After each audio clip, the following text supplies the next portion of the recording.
વાપી મહાનગરપાલિકામાં જે જબરજસ્તી સમાવેશ કરવામાં આવેલા ગામોના વિરોધ દ્વારા છેલ્લી 22 તારીખ એટલે 22/1 અમે વાપીમાં ચંદોડમાં જાહેર સભા યોજી હતી અને એમાં નક્કી કર્યું હતું કે 6મી તારીખ અમે પ્રાંત અધિકારીને આવેદન પત્ર આપવાના છે, પરંતુ આજે અમને અહીં પારડી ખાતે અટકાવી દીધા છે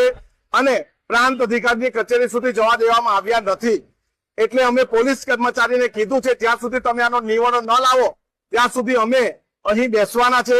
પ્રાંત અધિકારીની કચેરીનો કોઈ પણ આવીને અધિકારી અમારી પાસે આવેદન પત્ર લઈ જશે તો અમે આવેદન પત્ર આપીને છૂટા પડશું અને આવનારા દિવસમાં આ આંદોલનને વધુ ઉગ્ર બનાવીને વાપી નગરપાલિકાનો ઘેરાવો પણ અમે અમારા આગેવાન અને જે તે ગામના આગેવાનો દ્વારા અમે કરીશું।